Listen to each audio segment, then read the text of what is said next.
If you don't want to go to the nursing home, pack your suitcase and get out of my house." My son Marcus's words echoed against the walls like thunder. For a few seconds, time stopped. His voice, so much like his father's when he was angry, pierced my chest with the same force one uses to shatter a cherished glass. Only this time, I was the glass. I looked at him without responding. His eyes weren't those of the boy who once ran to me with open arms, but those of a man hardened by pride, ambition, and ingratitude.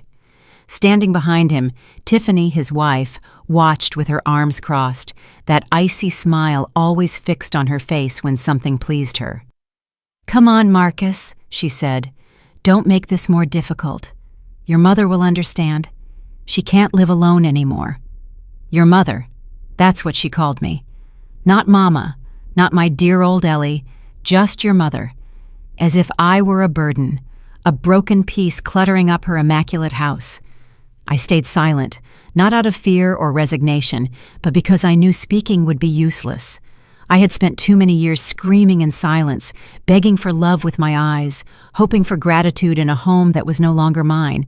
So I took a deep breath, forced a smile, and said calmly, "All right, son, if that's what you want, I'll leave." Tiffany let out a sigh of relief, as if she had just been freed from an uncomfortable obligation. Marcus lowered his gaze, perhaps ashamed, maybe relieved too. I'll never know. I slowly climbed the stairs with a soul heavier than the suitcase I hadn't yet begun to fill. Every step was a memory, the small footprint Marcus left when he was learning to climb, the railing that David, my late husband, had varnished with his own hands, the smell of aged wood and the past. All of it belonged to me, but none of it remained mine. I entered my room and looked around. The mirror reflected a woman with silver hair, deep wrinkles, and a look more exhausted than sad. On the dresser, David's portrait remained in its spot. I picked it up gently, wiped the dust with the edge of my blouse, and murmured, "See what we accomplished, David? A son with his own house, a wife, money, and an empty heart." I pulled the old leather suitcase from the closet. It wasn't large, but it was enough for what was left of my life. I folded each garment with an almost ritual calm. A white blouse, 2 skirts, the shawl my mother had knitted before she passed, and a pair of worn but clean shoes. At the bottom, I placed a small wooden box holding my costume jewelry and the letters David wrote to me when we were young. On top of everything, I put a photo album, the only witness to the years that were fading like autumn leaves. As I closed the suitcase, I heard Marcus and Tiffany laughing in the living room. They were planning a dinner party for that night. Apparently, I was an inconvenience who had to disappear before the guests arrived. I swallowed hard, feeling a knot in my throat. But I didn't cry. Not anymore. The tears had dried up the day I understood that children don't always love as mothers hope. An hour later, I walked downstairs with the suitcase in my hand. Silence filled the house. Marcus stood by the front door, avoiding my eyes. Tiffany, however, wore that expression mixing fake compassion and satisfaction. "Do you have everything, Mom?" Marcus finally asked. I nodded. "Yes, son. Everything I need." "The car will take you to the facility. I already spoke with the administrator. It's a nice place. You'll like it." The facility. Another nice word to disguise abandonment. I watched him in silence, recording every feature of his face, every line of his expression. I didn't want to remember him like this, but the heart doesn't choose what it keeps. When I opened the door to leave, a sound interrupted the tension. The engine of a powerful vehicle stopped right outside the house. Marcus frowned. "What is that?" We walked toward the window. A black town car, gleaming under the afternoon sun, was parked at the curb. The chauffeur, in a dark suit and gloves, stepped out and walked toward me. "Mrs. Eleanor Johnson?" he asked respectfully. "Yes, that's me." "I've come to pick you up. Mr. Elijah Sterling asked me to escort you." The color drained from my son's face. "Elijah Sterling?" he repeated incredulously. "Yes, sir," the chauffeur replied. "He said the madam would know what it's about." I smiled softly. I remembered that name. A man from my past who had marked my youth with tenderness and promises I couldn't fulfill. Fate, capricious as always, brought him back just when life was trying to erase me. Marcus looked confused. Tiffany's mouth was open. "What is going on, Mom?" I picked up my suitcase, took a deep breath, and replied, "Nothing, son. It's just that the assisted living facility waiting for me is much bigger than you imagined." The chauffeur opened the limousine door. Before stepping inside, I turned to Marcus. "Take care of this house. One day you'll understand what you lost." I crossed the threshold without looking back. The sun hit my face, and the wind moved my silver hair. For the first time in many years, I didn't feel old. I felt free. The car door closed, and the engine started with a soft roar. As we pulled away, I saw my son in the rearview mirror, paralyzed on the sidewalk, watching his mother disappear inside a limousine he never could have imagined. I smiled calmly. Fate had just taken its first step. The limousine moved slowly down the road, leaving behind the neighborhood where I had lived for the last 3 decades of my life. I stared out the window without blinking, watching the trees blur and the small houses grow more distant, like memories fading into the distance. The silence inside the car was so deep, I could hear the beat of my own heart. The chauffeur, a man with gray hair and impeccable manners, watched me in the rearview mirror. "Mr. Sterling asked me to take you directly to his residence," he said kindly. "He's very eager to see you." I nodded without saying a word. My throat was tight, as if years of unshed words were stuck there. Elijah Sterling. It had been more than 40 years since I'd heard that name. I loved him when I was 22, a time when life still seemed generous and love was a certainty. But poverty, responsibilities, and irreversible decisions pulled him away from me. I never heard from him again, though sometimes on sleepless nights, his memory visited me with the softness of an old perfume. The car stopped in front of a wrought iron gate. On the other side, a property stretched out, seemingly from another world. Wide gardens, a stone path, a magnificent white house with enormous windows that reflected the sky. The chauffeur got out, opened the door, and offered me his hand. As I stepped onto the ground, I felt I was crossing not just an entrance, but a destiny. A man was waiting at the door. Seeing him, my heart leaped. His hair was completely white, his face etched with wrinkles, but his eyes, those same warm, steady eyes that once promised me the world. "Ellie," he whispered, a sound that pierced my soul. I couldn't move. I just looked at him, trying to recognize, through the shadows of time, the young man who once gave me a flower at the community fair and told me my smile was the most beautiful thing he had ever seen. "Eli," I finally replied. We stood looking at each other for a few seconds, as if the past weighed heavily on us, yet without regret. He took a step toward me and hugged me.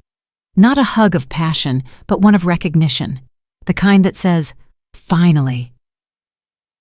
"I searched for you for years," he said, his voice trembling. "Why, Eli?" I asked softly. "Time already took care of keeping us apart." "Because there are things time doesn't erase. I heard what happened with your son. I saw the whole thing on the country club newsfeed. A neighbor of mine mentioned it, and when I heard your name, I felt fate knocking on my door again." I lowered my gaze, ashamed, not for having been thrown out, but for the pain of knowing someone else had witnessed my humiliation. He took my hand. "You have nothing to be ashamed of, Ellie. The ones who did that to you should be ashamed." His words were so simple and so necessary that I had to look away so he wouldn't see my tears. It had been years since anyone had spoken to me with such tenderness. I had forgotten what it felt like. We went inside the house. The interior was elegant, but warm. Soft rugs, the scent of fresh flowers, antique paintings. Nothing ostentatious. Everything was balanced, as if wealth were not a display, but a refuge. A young staff member greeted us with tea and freshly baked bread. Eli motioned for me to sit in front of the fireplace. "This house is too big for one man. he said with a melancholy smile. Loneliness sometimes makes more noise than the wind. I know that too, I replied. He sat across from me and watched me tenderly. You know, you haven't changed as much as you think. You have, I joked. Now you look like a preacher. He laughed, and his laugh was the same as before, illuminating everything around us. For a moment I felt young again. We spent hours talking. He told me he was widowed more than 10 years ago, that he had no children, and that he dedicated his life to building a company that his partners now managed. But money, Ellie, he said with a sigh, doesn't buy peaceful nights, or the memories you wish you could relive. I told him my story in a low voice, but without hiding anything. David's illness, the years of sacrifice, the effort to raise Marcus alone, the work, the absences, and finally, the betrayal. Eli listened without interrupting, his gaze fixed, with a compassion that held no pity. When I finished, he remained silent for a few seconds. You were too good, he finally said, but you forgot about yourself. That's what mothers do, I replied. We erase ourselves so others can exist. Well, it's time for you to write your name again, Ellie. His words made me tremble. I didn't know if it was a promise or a challenge. Maybe both. That night, he settled me into a bright room with a large bed and a balcony overlooking the ocean. The sound of the waves was different from that of my old house, softer, less sad. On the nightstand, I found an envelope with a handwritten note. No one can take away what you deserve. Rest. Tomorrow, we start anew. I tucked the note into my purse like someone guarding a seed, because in the depths of my heart, something was beginning to awaken. It wasn't love or hope, it was dignity. The same dignity my son had tried to rip away with his shouts, the same dignity that time had been unable to destroy. I turned off the light, took a deep breath, and looked toward the dark horizon. The future, for the first time in a long time, made me curious. I woke up to the sound of the ocean spilling in through the balcony. The air smelled of salt, of something I hadn't felt in a long time. Freedom. For the first time in years, I had no one rushing me, no list of chores waiting, no judgmental glance for moving too slowly. Just silence. And silence, when it doesn't hurt, can be a blessing. I got up slowly, put on a linen robe, and walked to the balcony. The sun caressed the water's surface as if the sea were alive and breathing. I took a deep breath. It was strange to feel peace after so much chaos. A part of me didn't know what to do with it. Behind me, the door opened gently. It was Eli with 2 cups of coffee. I thought you'd be awake already, he said with that deep, serene voice. The ocean wouldn't let me sleep too long, I replied, smiling. He handed me the cup. Then we have something in common. Neither the sea nor memories let us rest. We sat together looking at the horizon. For a few minutes, we didn't say anything, just shared the silence of people who don't need to fill voids with words. You know, Eli, I said at last, sometimes I think the past doesn't age. It just stays, waiting for the moment to return. And when it returns, he replied sadly, it sometimes surprises us with how little we've changed inside. His words made me think of David, my late husband. I didn't hate him, I just remembered him with the resignation one remembers a season. He was an upright man, a hard worker, but he never learned to listen to me. He worried more about what the neighbors would say than what his wife felt, and I accepted it all, believing that resignation was part of love. That morning, while Eli left for a meeting, I stayed alone in the parlor. There was an old piano on the table. I ran my fingers over the keys, not daring to play. I hadn't done so in more than 3 decades. When I was young, I played at the local church. It was my refuge. But when Marcus was born and money started to run short, I had to sell my piano and my dreams along with it. I closed my eyes and pressed a key. The sound was soft, almost timid, but it awakened something inside me. And without thinking, I began to play a melody I remembered by heart, one I used to sing when Marcus was a child and was afraid to sleep alone. My hands trembled, but my soul did not. When I finished, I felt a knot in my throat. The echo of the notes mixed with my tears. They were old, held-back tears, the kind one saves out of pride or habit. In that moment, I knew the past isn't cured by ignoring it, but by looking it in the face without fear. In the afternoon, Eli returned with a folder in his hand. "I brought you something," he said, placing it on the table. Inside were papers, blueprints, and documents. "I'm selling some properties," he explained, "and I thought you could help me with the administration." "Me?" I asked, surprised. "I haven't worked at anything in years." "Exactly why," he replied with a smile. "It's time for you to remember your worth." I didn't know what to say. For decades, my life revolved around others.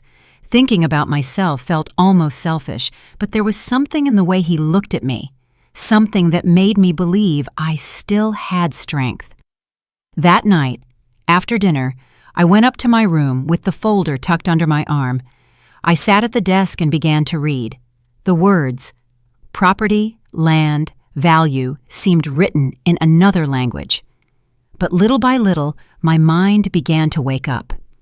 I remembered that when I was young, I was good with numbers, that I kept the accounts for David's business. I remembered that I, too, had had dreams. I closed my eyes and smiled. It was as if a sleeping part of me was starting to move again. Before falling asleep, I looked out the window. The moon was high and the ocean was calm. I thought of Marcus. Was he thinking of me? Did he regret what he said? Maybe not. But that didn't hurt me as much anymore. The pain had begun to transform into something stronger, determination. I touched the envelope where I kept Eli's note. "No one can take away what you deserve." I smiled. Perhaps, after all these years, fate was giving me a second chance, and this time, I wasn't going to waste it. I turned off the lamp, lay down, and before closing my eyes, I whispered, "Thank you, Eli. Thank you, life." They say that freedom, when it arrives late, tastes different. It doesn't have the sweet flavor of youth, but a deeper, wiser, almost serene taste. That's how I felt every morning waking up in that house by the sea. Free, but also new. The days passed with an unfamiliar calm. I got up early, made coffee for 2, and then walked through the garden, touching the flowers with my fingertips as if to make sure it was all real. Afterward, I sat at the desk with Eli's folder and immersed myself in papers, numbers, and decisions. At first, I doubted myself. Too many years had passed obeying orders, asking permission, living in the shadow of others. But little by little, I began to remember what it was like to take the lead. The brain, just like the heart, only needs a spark to burn again. Eli noticed it. Sometimes, seeing me concentrated, he would stand silently at the door, watching me with a mixture of admiration and tenderness. "You look different," he told me one day, "as if time were giving you back something it took away." "Maybe it's giving me back myself," I replied. The afternoons were another story. Eli and I used to walk on the beach. The sun fell slowly, painting the sky with a melancholy gold. He spoke little, but when he did, his words always left a mark. "You know what I admire about you, Ellie?" he asked one afternoon. "I don't know. Sometimes I think there isn't much left in me to admire." He smiled. "You're wrong. You've endured things many couldn't handle. And yet, you're still good." His words moved me more than I wanted to show. I had spent so much time believing that being good was synonymous with being weak that hearing that made me doubt for an instant. What if goodness wasn't weakness, but strength? What if forgiveness wasn't surrender, but a way to look forward without letting hatred drag us down? That night, I slept peacefully for the first time in many years. With the passing of the weeks, Eli began to delegate real responsibilities to me. I helped him review contracts, organize meetings, and make important decisions about the properties. The partners, initially looking at me with suspicion, soon understood that my intuition was accurate. "Your wife was right," one of them said on one occasion. "Women see things we don't." Eli smiled. She wasn't my wife. She's something much more important, the person who taught me how to start over. That day, I realized something. Eli wasn't just offering me work or refuge. He was offering me respect. And after so much time living without it, that gesture was worth more than any inheritance. One morning, while reviewing the bank statements, I found something that caught my attention. A property in the registry with a familiar last name, Johnson. My name. It was my house, the house Marcus wanted to sell. It had been mortgaged for a debt I didn't know existed. My heart skipped a beat. I reread the documents again and again. My son had mortgaged my home and forged my signature months before kicking me out. I closed my eyes. I no longer felt rage, but a cold, clear calm. Justice sometimes comes in the form of opportunity, and this one had just knocked on my door. I took the papers to Eli. He reviewed them carefully without saying a word. "What do you plan to do?" he finally asked. "I don't know yet," I replied, "but this time I'm not going to keep quiet." He nodded slowly, like someone approving a decision he had been waiting to hear. "Then count on me. I won't stop you." That night, in front of the mirror, I looked at myself differently. My face was still full of wrinkles, yes, but my eyes had a different light. I no longer saw a fragile or broken woman, but someone who had learned to survive, someone who was about to claim what was hers, not out of revenge, but out of justice. I took an old notebook from the drawer and began to write. Each line was a part of my story. The humiliations, the sacrifices, the lonely nights, the day they threw me out, the moment I got into the limousine. I wrote it all down, and when I finished, I added a phrase at the end. One day, the son who threw me out of the house will learn what it means to be homeless. I closed the notebook and turned off the lamp. The wind came through the window, bringing the smell of the sea and destiny. I knew the time to return would soon come, not as the exiled mother, but as the woman who comes back to claim her place. The day my son knocked on my door, the sky was covered with gray clouds, as if the universe itself knew something uncomfortable was about to happen. I was in the parlor reviewing documents when I heard the knocks at the entrance. 3 loud, impatient knocks, identical to the ones he used to give when he was a boy returning from school, hungry. When I opened the door, I saw him standing there, his head bowed, his gaze tired. He wore a wrinkled suit, his hands trembling, and an air of defeat I had never seen on him. For an instant, my heart clenched. I wanted to hug him, but I remembered the words that kicked me out of his house, the tears I held back while folding my clothes. So I took a deep breath and said serenely, "Marcus, what a surprise." He looked up, and seeing me, his expression changed immediately. He froze. I don't think he ever imagined finding me like this, standing tall, elegantly dressed, with the security in my eyes that he lacked in his. "Mom," he muttered, "I didn't expect that you wouldn't be gone." I interrupted calmly. "Don't worry, son. Life hasn't finished with me yet." He was speechless. It was clear that he hadn't come to visit me out of love. Something was forcing him, something more powerful than remorse, and I, though my mother's heart recognized everything, chose to listen first. "Can we talk?" he finally asked. "Of course, but this time, in my house." I invited him in. His eyes darted around the place with a mixture of surprise and envy. The fine furniture, the smell of fresh coffee, the antique paintings, the impeccable silence. That space had nothing to do with the small house where he had yelled at me. We sat across from each other.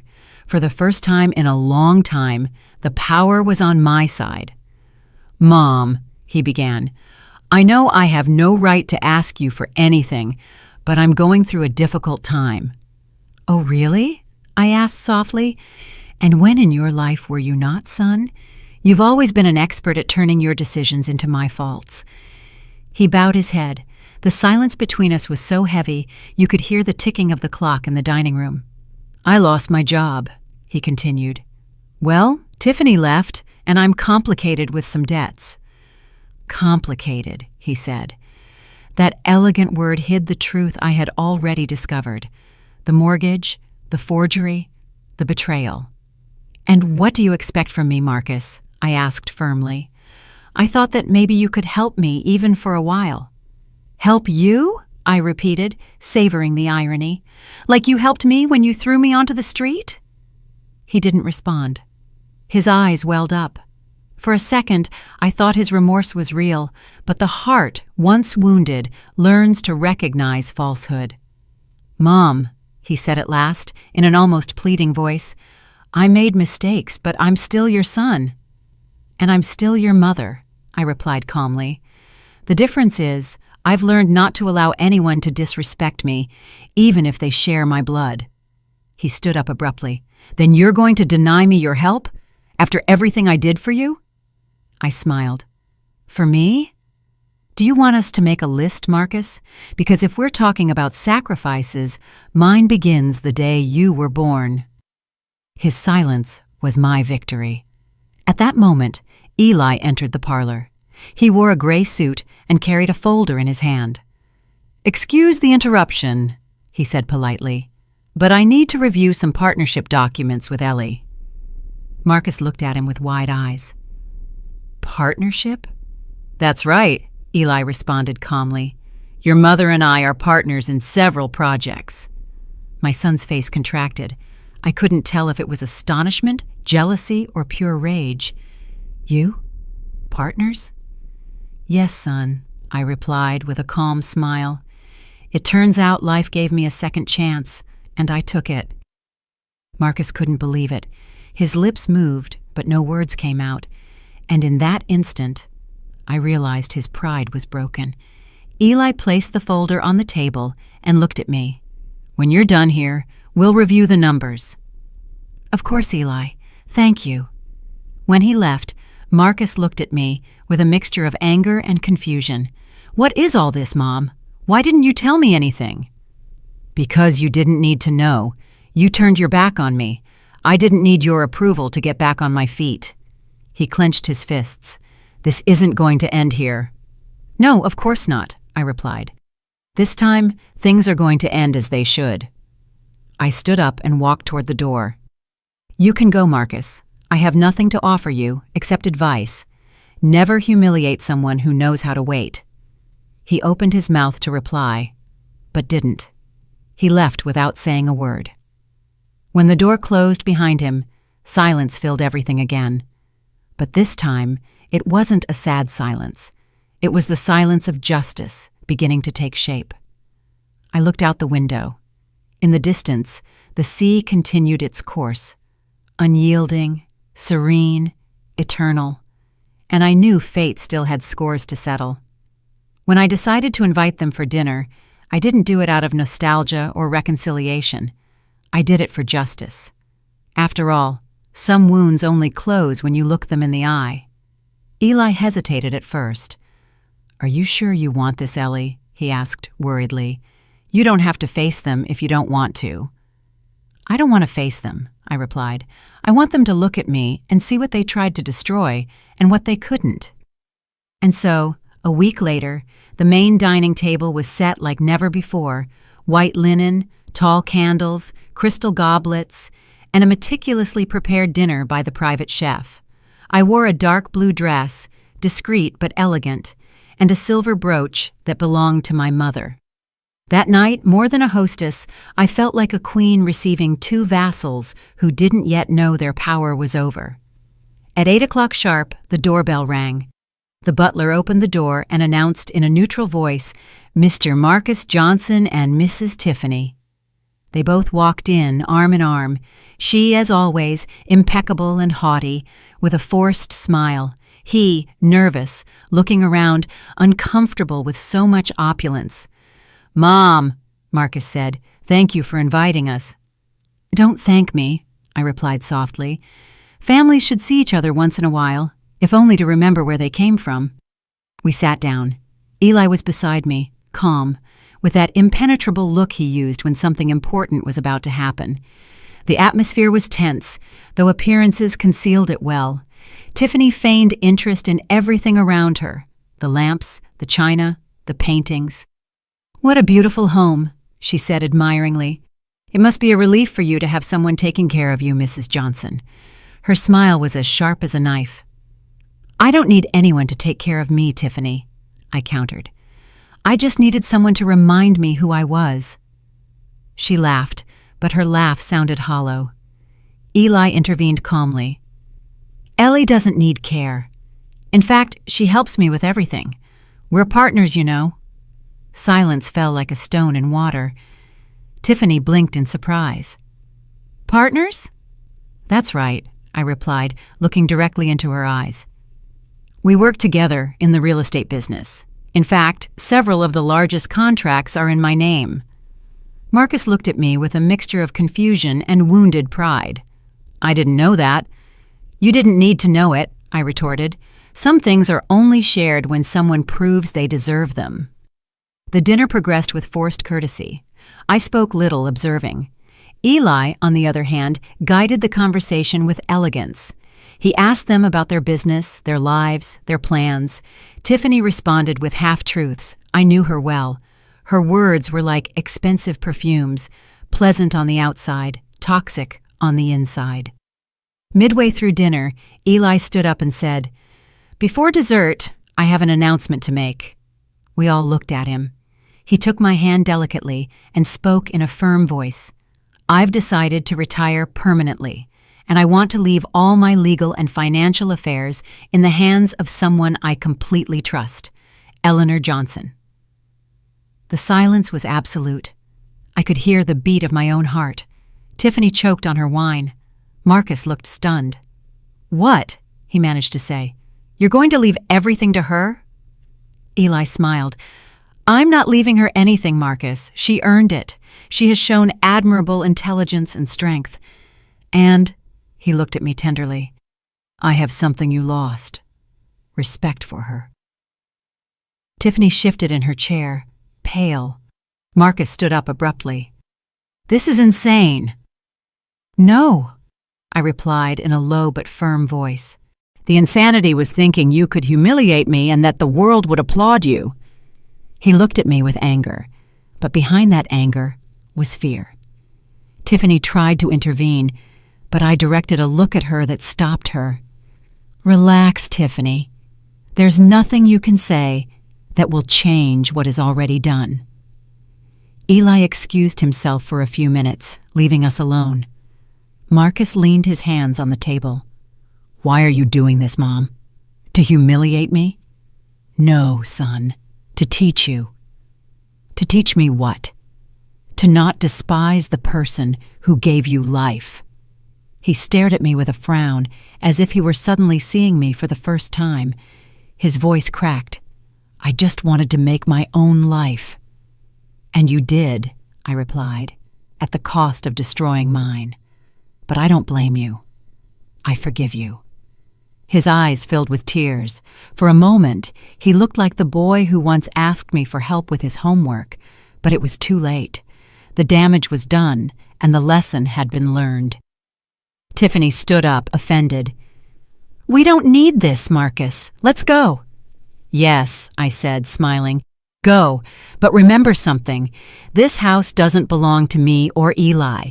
It is the reflection of what a woman can build when she stops waiting to be respected and starts respecting herself. They left without saying goodbye. The doors of the parlor closed behind them with a muffled sound that signaled the end of a cycle. That night, Eli returned to the dining room and found me sitting in front of the extinguished candles. Are you all right? He asked. Yes, I replied. For the first time in a long time, yes. He looked at me with that calm smile that characterized him. Ellie, you did something greater than take revenge today. You showed them what dignity is. I nodded. I hadn't done it for money or power. I had done it for me. For the woman who was once thrown out with a suitcase and who now dined in her own kingdom. 3 weeks passed since that dinner. Life in the mansion was calm, marked by Eli's occasional laughter and the distant sound of the ocean. On the surface, everything seemed peaceful, but inside me, there was a clear, inevitable feeling. Something was coming, and I was not wrong. One afternoon, As the wind rustled the curtains of the study, I heard the butler's voice. "Mrs. Johnson," he said, "your son and Mrs. Tiffany wish to speak with you." I took a deep breath. I wasn't surprised. I knew they would return. Those who hurt you almost always come back, not to ask for forgiveness, but to reclaim what they believe they can still possess. "Tell them to come in," I replied calmly. Marcus walked in first. He had deep circles under his eyes, an unshaved beard, and the look of someone who has hit rock bottom. Tiffany, on the other hand, was still immaculate, although her elegance no longer shone. She looked like a dull mirror. "Mom," he began, his voice trembling, "I need to talk to you." "Go ahead," I said without getting up from the armchair. "I don't know how to start." "Start with the truth," I replied. They looked at each other. Tiffany was the first to break the silence. "We know Eli left you in charge of everything, but we don't think it would be fair that—" She stopped, searching for words. "That we be left out of your plans." I smiled serenely. "Out of my plans? What an interesting choice of words." Marcus pressed his lips together. "Mom, I know I hurt you, but things got out of hand. I had debts, pressures, and I made mistakes." Mistakes? That's what he called forging my signature, mortgaging my house, and throwing me onto the street. Sometimes people destroy your life and then disguise it as carelessness. "Mistakes, you say?" I asked. "Come, I want to show you something." I stood up and led them to the living room. There was a black folder on the table. I opened it slowly and spread out the documents. "You recognize this, don't you?" I asked, showing him the copy of the mortgage with his forged signature. The color left his face. Tiffany took a step back. "Where did you get that?" she asked nervously.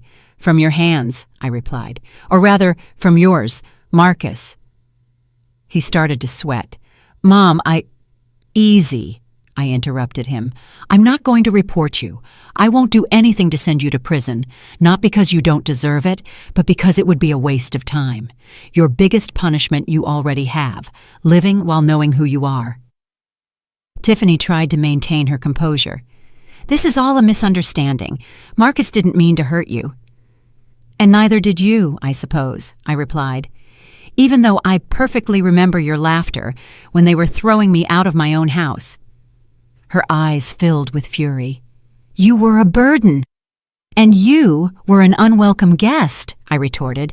"But look at the irony, Tiffany. Burdens can be lifted, but parasites fall on their own." The silence was absolute. You could only hear the ticking of the clock and the faint whir of the wind seeping through the windows. Marcus covered his face with his hands. "I can't take it anymore, Mom. Everything has fallen apart. Tiffany wants to leave me. Creditors are looking for me. I need help." "Help?" I said, looking straight at him. "No, son. What you need is memory. Memory, yes. To remember that the day you threw me out of the house, you said you never wanted to see me again. And here you are, begging in front of the same woman you despised." Tiffany stood up abruptly. "Enough! You have no right to humiliate us." "I'm not humiliating you, Tiffany," I replied with a calmness that disarmed her. "I'm just holding up the mirror so you can see who you are." At that moment, Eli entered the room. He held another folder in his hand, but his gaze was different, cold, distant. "Ellie, is everything all right?" he asked. "Yes, Eli, just finishing a pending conversation." He nodded and placed the papers on the table. "Perfect, because there's something else they should know." He looked at both of them. "I'm sick," he said firmly. "It's not serious yet, but it's time to put my affairs in order. And so there are no confusions. All my legal inheritance and my business assets will be transferred to Eleanor Johnson's name." Marcus's eyes widened with desperation. "What? That can't be!" "It can be," Eli replied. "She earned my trust, my respect, and something more valuable, my admiration." Tiffany tried to fake a smile. "That must be a mistake, Mr. Sterling. Marcus has always wanted to repair what happened." Eli looked at her with disdain. "Remorse born out of self-interest is worthless, madam." Marcus collapsed into the armchair, exhausted.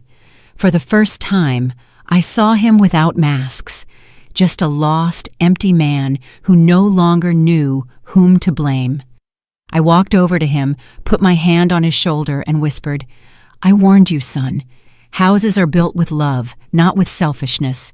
You chose fire, and now you live among the ashes." His tears began to fall. Tiffany stepped away, annoyed, ashamed. "Let's go," she said harshly. Marcus didn't move. He just looked at me with red eyes and murmured, "Forgive me, Mom." I watched him in silence, and although my heart softened for an instant, I knew I couldn't step back. "Forgiveness isn't asked for, son," I said firmly. "It's demonstrated." When they left, the air felt lighter. Eli approached and offered me his arm. "Are you all right?" "Yes," I replied. "It just hurts to confirm that sometimes the cleanest mirrors show the dirtiest truths." He nodded. "You closed a door?" "No," I said, looking out the window. "I closed a cycle. The doors, they will still open, but only for those who know how to enter with respect." That night, I slept soundly for the first time, without guilt or remorse. I knew the worst was over, but something in my soul told me that fate hadn't yet spoken its last word. The dawn arrived, covered by a strange silence. Neither the chirping of birds, nor the murmur of the sea, just an emptiness that weighed in the air. That morning, I knew, before they told me, that something had ended. I entered the study and found him there, leaning back in the armchair, his eyes closed, his face at peace, and a slight smile. Elijah Sterling had departed in his sleep, without pain, without warning, without saying goodbye. For an instant, the world seemed to stop. I approached slowly, took his cold hand, and pressed it against my chest. "Thank you," I whispered, "for giving me myself back before you left."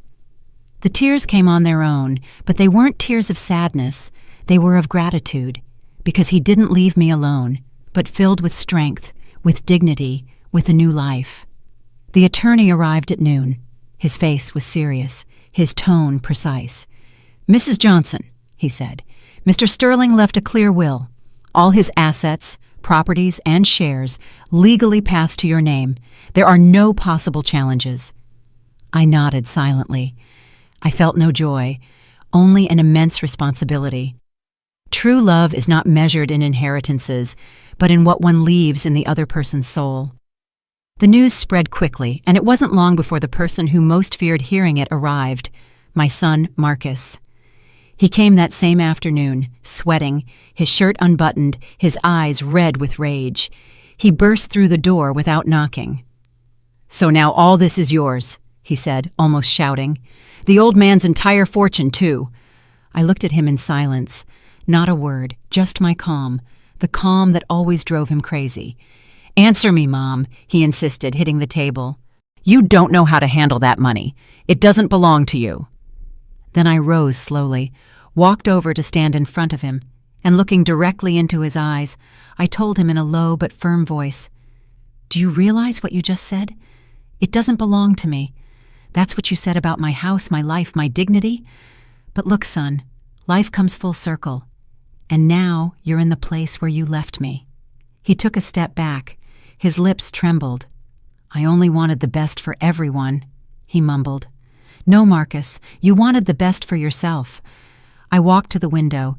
The ocean was gray, restless, as if it also remembered. I turned back to him. "Remember when you yelled at me, 'Pack your suitcase and get out of my house'?" I didn't cry over leaving. I cried because I realized I had raised you without teaching you the essential thing, the value of a mother. His eyes filled with tears. "Forgive me, Mom." "I can't forgive you yet," I replied softly, "but I can teach you what it feels like." I stared at him with a calmness that disarmed him. "Pack your suitcase, Marcus." "What? What are you saying?" "Pack your suitcase," I repeated, "and get out of my house." He froze. "Are you kicking me out?" "No, I'm just giving you back the lesson you gave me." The silence was absolute. I could hear the creaking of the wood under his feet. His hands began to shake. I have nowhere to go." "Neither did I said, walking toward the door, but I left anyway." When he crossed the threshold, he stopped and looked at me with misty eyes. "Does this make you happy, Mom?" "No, son," I replied. "Happiness is not in seeing you fall, but in seeing myself standing." I closed the door slowly. Through the glass, I saw him walking away, dragging a small backpack. He didn't turn around. Neither did I. I went to the parlor and lit a candle for Eli. The flame trembled as if the air had filled with memories. "I did it," I whispered. "What you wanted. To reclaim my place." The butler came in and handed me an envelope. "This was on Mr. Sterling's desk, madam, with your name on it." I opened it. It was a letter. "Ellie, if you are reading this, I am gone. Don't mourn me. Death steals nothing from me. It only changes my location. Guard what you built, but above all, guard yourself. From the forgiveness you give too easily, and from the love you don't know how to deny yourself. Money passes. Dignity remains." Tears blurred my vision. That letter was his last gift, a warning and a blessing. That night, the wind lashed the windows. The sea roared as if it wanted to tear everything down. I sat in front of the fire with the letter on my lap. I thought of Marcus, of Tiffany, of everything I had lived, and I understood that revenge, when it arrives with elegance, does not destroy. It teaches. Eli had left me much more than properties. He had left me my voice, my power, my center. I blew out the candle with a sigh. The fire was extinguished, but inside me, something continued to burn. The certainty that I would never again be the woman someone could throw out of her own house. Several months had passed since Eli's death. Winter had settled on the coast, and the wind brought a cold that hurt the bones but purified the air. The house was quiet, as if it too had learned to live with his absence. My days passed between work, reading, and walks in the garden. I had found something many search for all their lives: peace. Until that afternoon. The sound of the doorbell broke the calm. The butler appeared at the parlor door. "Mrs. Johnson," he said with a contained voice, "there's a woman who insists on seeing you. She won't leave." "Who is it?" "She says her name is Tiffany." The name fell on me like a piece of ice. For an instant, I thought about saying I wasn't home, but then I took a deep breath. The time had come to close the last wound. "Show her in," I said firmly. The door opened, and there she was, Tiffany. She was no longer the arrogant, haughty woman who once looked at me with contempt.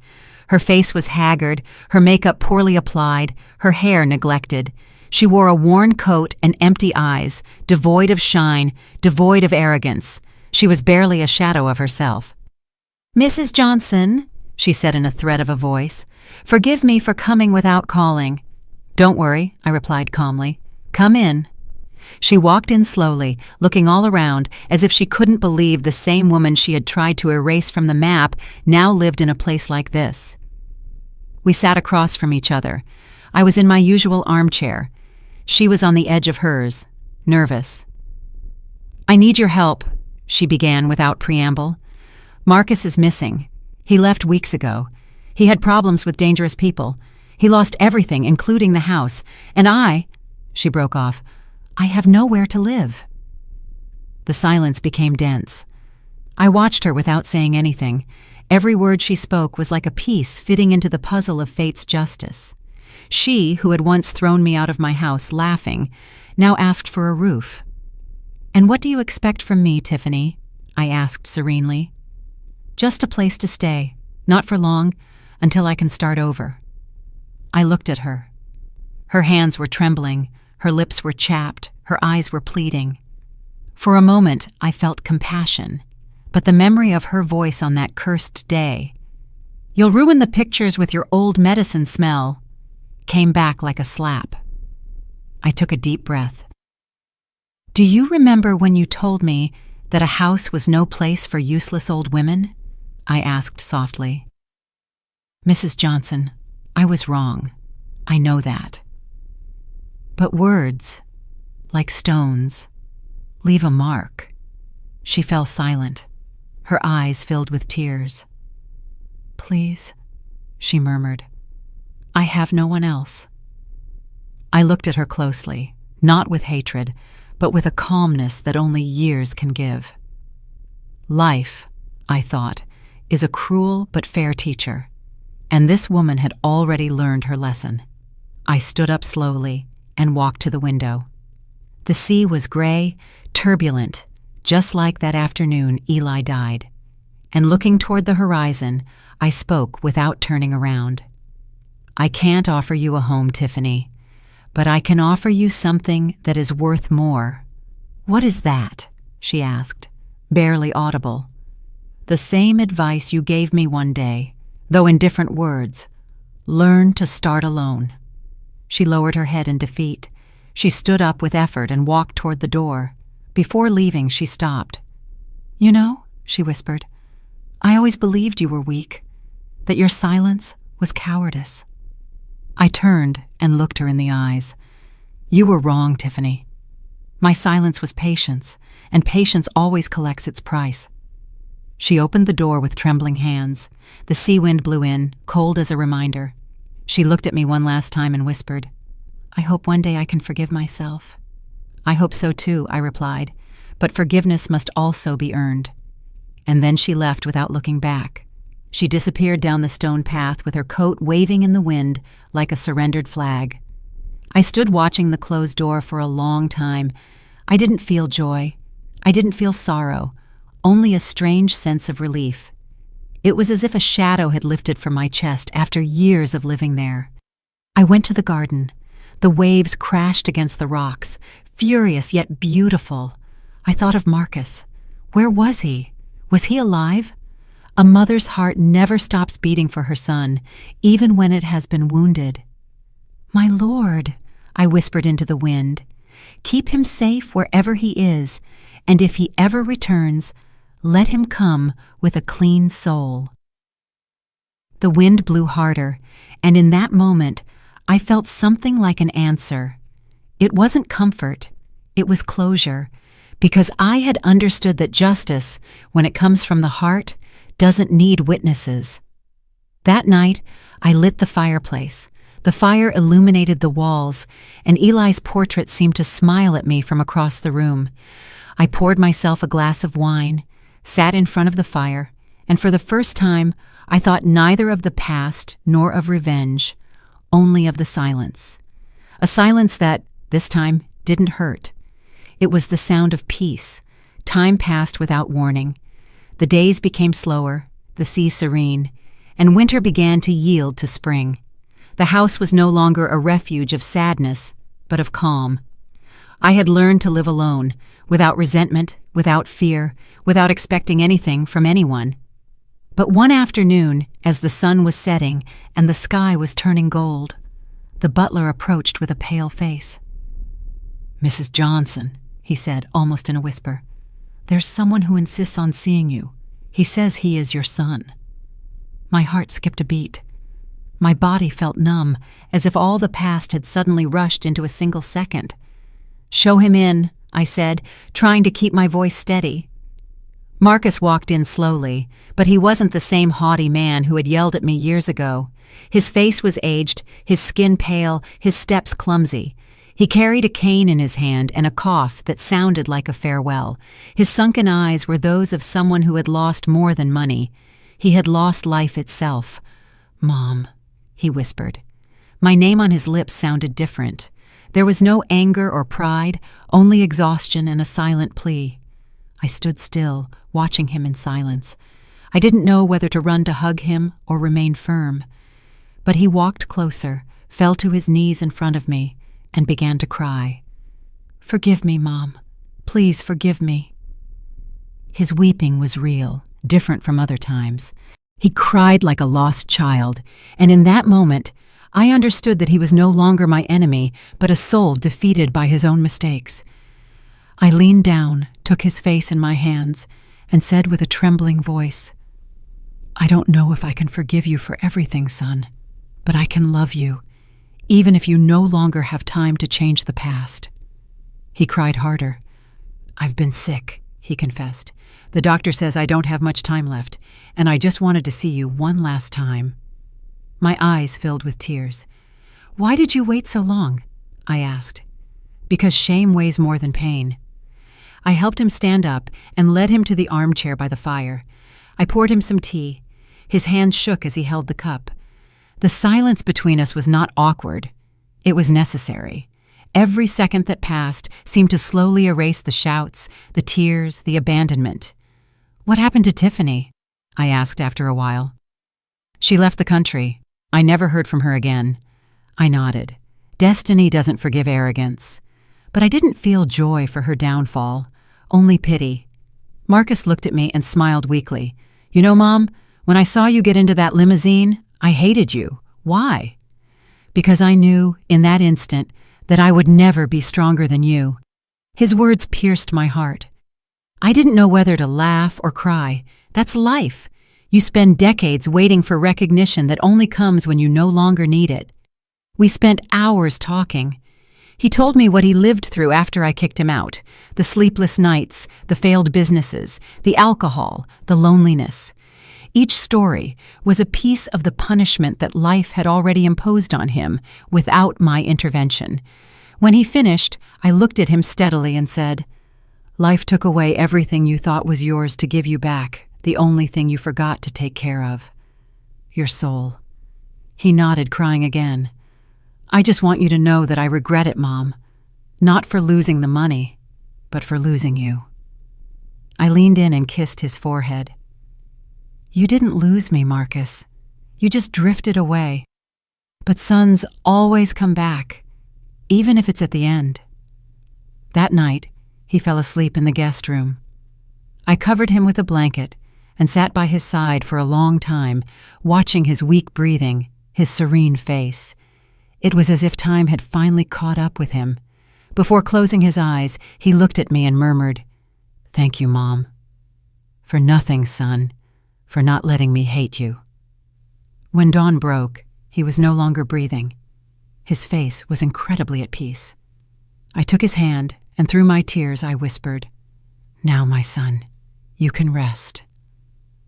The funeral was simple, without expensive flowers or false speeches, just the sound of the ocean accompanying the farewell. As the casket lowered, I felt something release inside me. It wasn't relief, it was forgiveness. The true kind, the one that doesn't erase the pain, but transforms it into understanding. I returned home at dusk, lit the fireplace, and looked at the fire. I remembered Eli's letter, Marcus's tears, Tiffany's words. Everything fit, everything had a purpose. I poured myself a glass of wine, looked up at Eli's portrait, and murmured, "Everything comes back, my dear friend. Even the love we gave without expecting anything." The sea roared outside, serene, eternal, and I felt its sound embracing me. For the first time, I felt neither victim nor avenger, just woman, just mother, just alive. Today, I know that life is not about what we lose, but what we learn to let go of. Forgiving is not surrendering, it is regaining control of the soul. And although justice comes late, it always comes. Time takes care of putting every heart in its place. I close my eyes, listen to the sea, and smile, because in the end, they didn't throw me out of my house. They pushed me toward my freedom. Did you like my story? And which city are you listening from? Let's meet in the comments. If you liked the story, you can support me by sending a super thanks so I can keep bringing more stories like this. Thank you so much for your sweet support. I'm looking forward to your comments on the story. On the screen, you can see 2 new life stories that I highly recommend. There's so much more on my channel. Don't forget to subscribe. See you in the next life story with love and respect.